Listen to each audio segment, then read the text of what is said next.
And you know, I saw an incredible singer play years ago. Her name was Connie Champagne. And she showed up in a place called the Freight and Salvage, which is the oldest coffee shop in America. And we were the only customers. And that gal played a full show. So I know that there aren't the people here who should be here, but you count, and I love you. I want to do two things. Yeah. I do long prose, but I'm going to do a poem. I'm going to do a short thing. This is called Logophilia. Some damn machine sell it on green, and that QWERTY son of a bitch. Tapping our rhythms, pounding our rhymes, ripping out wild words, fast stroking outlines of skin, knees, and elbows, and honey knuckles rapping on an old-fashioned keyboard. What you were, we all are. Confidential information, sure to be legally privileged. Upon our blood prevailed, soon flowing in the streets. A painted paper-mache world gone mad, where even cops are selling guns. Good for erasing memories. Try to feel something not lonely before it gets ruined by too much money. Before it gets too scary, it always gets too scary. Forget, don't remember, don't agree. They know you misspelled the name of Jesus to feel so much more than I do. I misspelled the name of Abraham, not a modern human. Yes, I'm saying I misspelled the name of Facebook. The belief that looking is seeing. Who was that African-American kid shot to death by a computer while white people look the other way?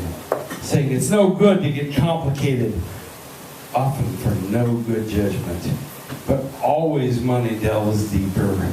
This is the expected quandary, the same old bridge to nowhere.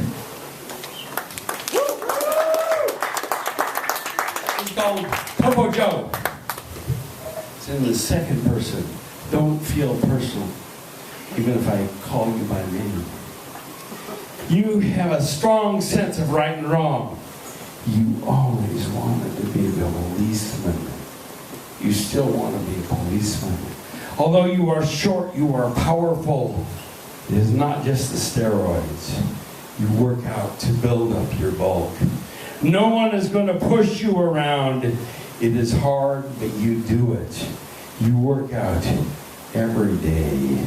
The steroids just help. They don't do the hard work.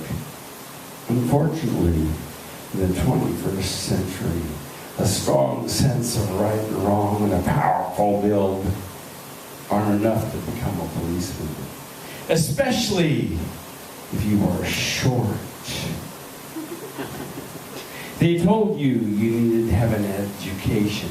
You wanted to be educated, but your teachers keep getting in the way. They don't have a strong sense of right and wrong. They don't see things the way you see things. You try to help them, but they don't want your help. You're going to have to drop those classes. They don't respect you. Soon you'll drop the whole idea of getting an education. Who the fuck needs an education? There isn't anything they can teach you anyway. They're stupid. They can't teach you anything. Theirs is a hopeless cause.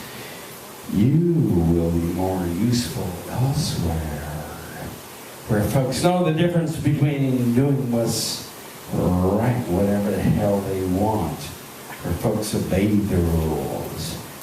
You take a job as a security job, guard. You work nights, all night, every night. You are always tired, but they give you a gun. You carry a gun. They don't know you have your own gun. You name your gun vengeance.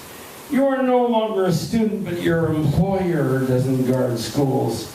You begin to monitor public events at your alma mater during the day. Before work, you're so tired. But this works out better than expected. These are public events. You understand authority. You ensure the public obeys the rules. It's important to obey the rules. If people don't obey the rules, there can be problems. People could get hurt. Getting hurt is not good. What you do is good. You have a very strong sense of right and wrong. Many of the rules are unspoken because of your position as a guard, chosen as a guard of the public safety. You know which behaviors are desirable and which are problematic. When the administration holds a community meeting to discuss budget changes that will shortchange the students, you maintain order by shouting down the outraged speakers. The administration doesn't restrain you. Later, there are other meetings that aren't about changes in the budget. The administrators tell you your assistance isn't necessary. What do they know? They're stupid.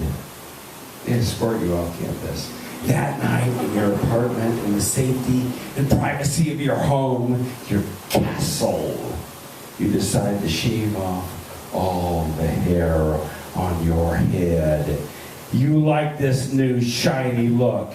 It's clean, it's neat, it speaks to particular power.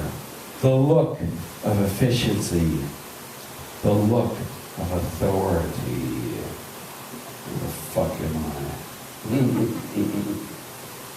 Danny, you fucked me up, man. You begin to haunt other community events, making sure people stay in line. At an open mic, a public reading, when an old man goes on too long, too boring, you interrupt. Everyone is silent. The old man doesn't fight back. He has been beaten down. He is old. He knows the rewards aren't worth the risk, the suffering, Daniel. He leaves the reading unfinished, undone. You know you have done the right thing by the look in their faces. Those who follow are careful. Several readers choose not to speak. No one exceeds their allotted time. You shush two women, whispering. Order is maintained. You buy a pair of mirrored glasses at the drugstore. The big ones, the kind you can see the police wear on cops.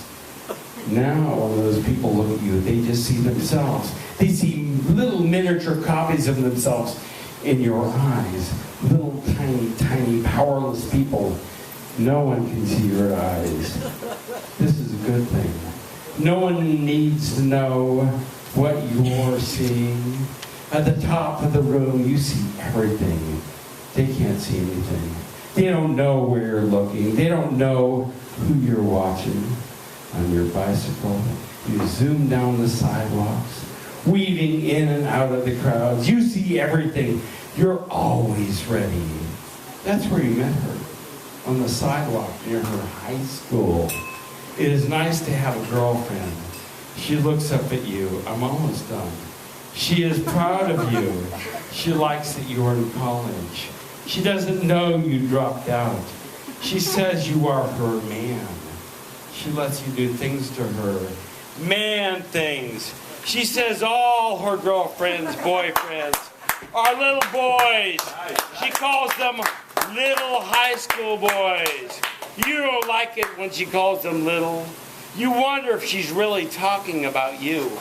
Women can be so difficult to understand. But being loved is being better than those awful things. Once she said awful things to you, that's why you hit her. No one should say such things, especially to you. Though she said those bad things to you, you like it when she tells you you're her man.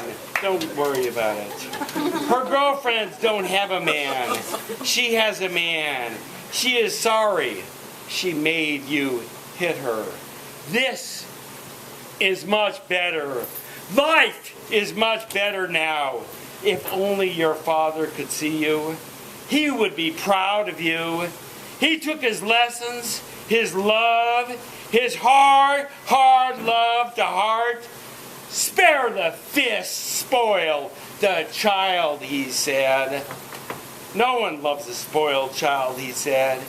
Everything else was silence. You just wanted to be loved. Now you can see that they love you. You can see it in their faces, in the way they look away. They respect you. Respect is a form of love. This is worth living for. This is a good thing. You have the right to be loved. You are a good person. You know the difference between right and wrong. You are right. You know the difference. Even she agrees. It's a go-go cage. All right.